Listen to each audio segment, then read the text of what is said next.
I'm Matthew, your BRS beginner guru, and today we're kicking off a new series that is 10 years in the making. Instead of showing you every possible option, every type of filtration, every method for cycling, I'm just gonna show you exactly how I set up and run my reef tanks. The exact gear I use, the exact methods I follow, and the exact reasoning behind it all. I have been building reef tanks for a decade now, and here's my primary takeaway. Simpler is better. I'm a beginner at heart, and I don't like to complicate things with super high-tech gear. You're not gonna see me run a Neptune Apex or some sort of automatic water change system because I believe, honestly, that these things take me away from spending time with my tanks. And I also believe that the key to success in this hobby is getting your hands wet and spending as much time with your tanks as possible. I've tried most every type of gear in this hobby, from fancy skimmers, macroalgae refugiums, and UV sterilizers, to ozone reactors, kalkwasser, and various 2 to 3 part dosing methods. I've built countless tanks, a Euphyllia garden, a cold water seahorse tank, and a Caribbean garden tank filled with pipefish, gorgonians, and macroalgae. I'm not saying that my way is the best way. It's certainly not the fanciest way, and it's not the cheapest way. But this entire 10-part plus series is about the way that I actually do things, the ways and methods that work best for me. And if you're a true beginner and follow my method, I believe it's gonna make your reefing journey easier, a lot more fun, and a lot more successful in the long run. My experience with Hello Reef has taught me that a detailed, chronological approach really helps beginners succeed. I don't care how long these videos are. What matters is that you, the beginner,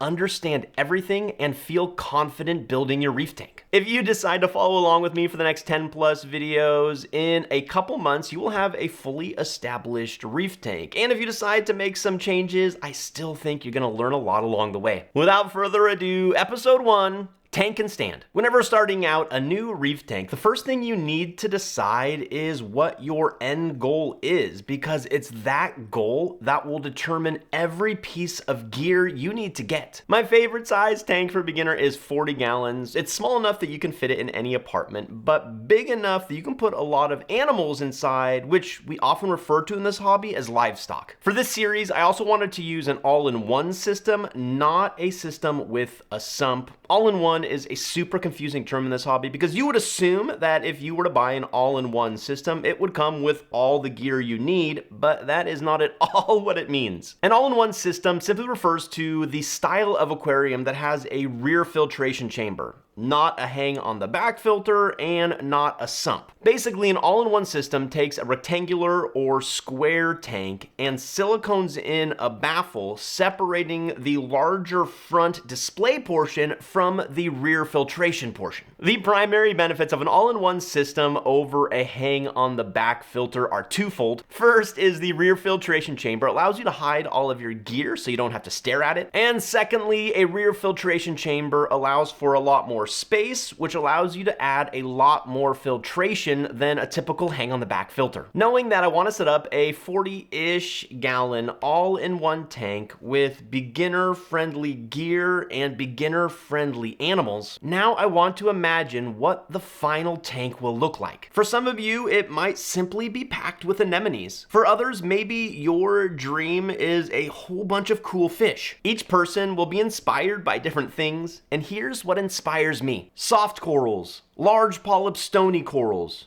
gorgonians, macroalgae, anemones, some unique fish, and a whole slew of cool inverts such as sea urchins, conchs, and maybe even some flame scallops. I envision this tank to be a mix of things that I've done in the past. This seahorse tank had some really easy to keep macroalgae that looks stunning. This small peninsula tank had some cool gorgonians and some unique fish like guppies and pipefish. And this Euphyllia garden, well, just look at it. Stunning. Combine all of these together and you have my goal for this build. Introducing the JBJ RF-45 all-in-one tank and cabinet stand. A big thanks to Manny over at JBJ for getting me the RF-45. This is not my first rodeo with the JBJ RF systems. I use the larger RF for my seahorse macroalgae tank. By the way, RF just stands for rimless flat panel. What I appreciated the most about the JBJ RF-65 was the large large rear filtration chamber, which easily allowed me to plumb in a chiller to keep the water nice and cool for the seahorses. For those of you who love a good stat, here we go. The JBJ RF45 is 26.5 inches long by 22 inches wide and 19 inches tall. It's 45 gallons in total water volume, split between the display portion and the rear filtration chamber. It's a rimless design with high clarity, low iron, 10 millimeter thick glass. The all-in-one rear filtration chamber has dual overflows, one on each side, and dual 4-inch removable filter sock cradles. The RF45 comes with a couple black sponges, baggies of ceramic media and activated carbon, 2 AC return pumps with movable flared nozzles, and a 2-panel glass cover with plastic mounts. The high gloss cabinet stand comes in black or white, arrives pre-assembled, and measures 3 feet tall. It has cutouts in the back for all your gear and a removable shelf you can use or not use. Before the shipment arrives, it's important to choose the optimal location, and here are a few points to consider. Number 1, weight. 1 gallon of water weighs approximately 8.34 pounds, and that means in this RF45 system, with water weight alone, it's over 375 pounds. Throw in the weight of the gear, the cabinet, and the heavy glass itself, and you're pushing a quarter ton or 500 pounds. While I'm confident most floors can handle the weight, if you live in an older home or higher up in an apartment building, it might be worth your while to hire a contractor to assess the floor to make sure it can hold that weight. But if you live in a single-story home with a slab foundation like I do, there's nothing to worry about. Number 2, sunlight. Long exposure to direct sunlight every day is going to lead to nuisance algae growth and possible swings in the tank temperature. So definitely don't put your tank right next to a window that receives direct sunlight for a large portion of the day. Number 3, room temperature. Maintaining a stable tank temperature is really important for the health and well-being of your animals. For a reef tank like the one I'm gonna build, and for the vast majority of reef tanks out there, a good goal temperature is 77 to 78 degrees. If you plan on placing your tank in a room that has a stable temperature somewhere between 66 and 74 degrees, that's gonna work just fine. A room that gets cold or hot can be problematic and lead to large temperature swings. So putting it in a cold garage or directly next to a radiator or a wood burning stove would not be the best locations. Number 4, utility. By this, I mean the relative ease of where you're gonna put your tank. First off, be sure there is a power outlet nearby and make sure that the breaker has plenty of available amps so that your tank gear won't trip the breaker. I have a 10 amp breaker for one of the circuits in my kitchen, and anytime we run the microwave with the electric kettle or toaster oven, it pops the breaker, which is super annoying. But if that happens to your tank, it can be more than an annoyance. It can actually lead to the death of your animals. You'll also make your life a lot easier if your tank is placed somewhere near a sink. Following my method of reef keeping, you're gonna do a weekly 10 to 20 gallon water change. That's a lot of water to move, so the less distance you have to travel with it, the better. As you can see over my left shoulder is the JBJ RF45, and in the context of my home, this is a shaded eastern-facing window with an electrical outlet nearby, attached to a 15 amp breaker, and it's only a short, non-carpeted walk to the utility sink here. Carpeting is totally fine, but when we did a remodel of our home, I made sure our flooring was waterproof because no matter how hard I try, I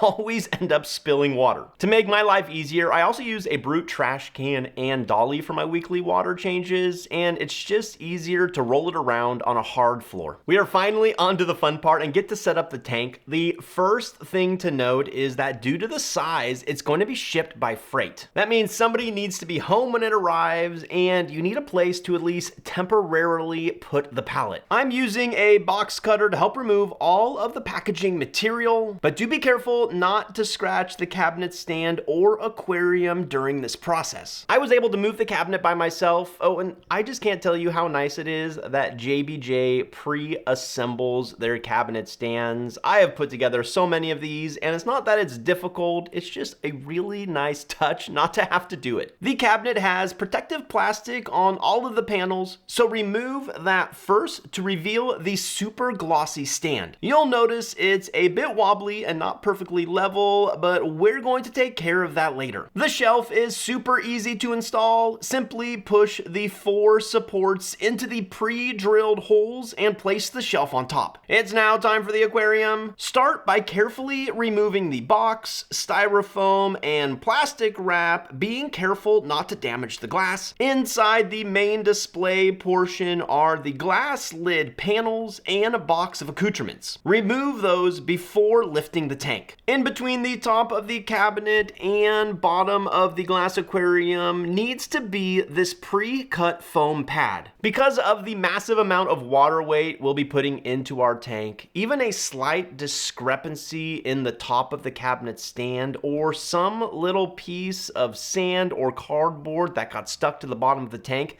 can eventually cause a stress fracture, which is obviously something we want to avoid. The foam mat helps level out any inconsistencies, thus protecting the integrity of the glass. So let's place the foam mat on top of the cabinet stand and then get a helper to team lift the tank with. It can be a little tricky to get the foam mat perfectly aligned under the tank, but just keep giving it micro adjustments until you succeed. I'm now gonna do something that you should absolutely not do. I'm doing it so that I can more clearly show you the rear filtration chamber. The sides and back of the rear filtration chamber are covered with a black waterproof sticker, for lack of a better word. It's simply there to hide that chamber so you don't have to stare at all the gear. I cut a large piece of it and pulled away the rear sticker in order to expose the entire chamber. But please don't do this yourself. I just did it for demonstration purposes. It's much easier to see how the filtration works when viewing the tank from the back. When the pumps are up and running, water will enter the rear chambers via the 2 overflows located on each side of the display tank. Water will flow through each filter sock and down to the bottom of the first chamber. Water then flows under the first baffle and up through the second chamber, where we will place things like sponges, ceramic media,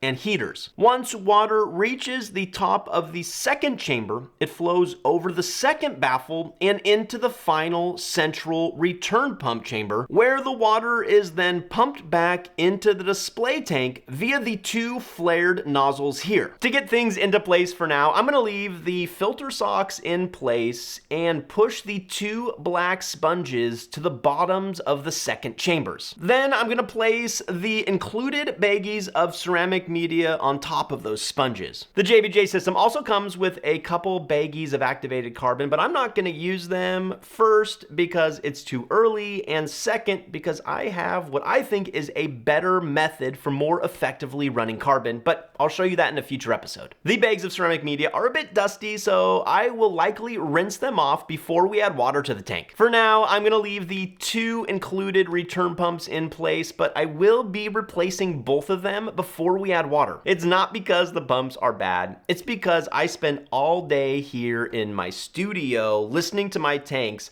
and the slight vibration noises all AC pumps make. After a while, they start to drive me batty. But more on the pump upgrades in a later episode. It is super easy to push the flared output nozzles into place, but spoiler alert, I'm going to be replacing them in a future episode as well. Nothing against flared nozzles, I just have something I like better that creates a more random turbulent flow. While we're on the topic of included items I'm not going to use, the RF45 comes with 2 glass panels and plastic tank mounts that are meant as a lid for your aquarium. Instead of using them, I'm going to show you how to make a mesh screen, and I'm doing this for 2 reasons. One, a mesh screen allows for more gas exchange, which means more oxygen in the tank, less carbon dioxide, and 2, having a mesh screen allows me to put a fan on top of the tank in the summer, and since Since I live here in Palm Springs, we keep our house at 78 degrees, and that evaporative cooling keeps my tank temperature down within a normal, healthy range. I still need to level the tank and stand, but I'm gonna wait until there's more weight inside before I do so. Coming up in episode 2, sand, rock, aquascape, and maybe even some gear upgrades. Click here to view the entire series, and until next episode,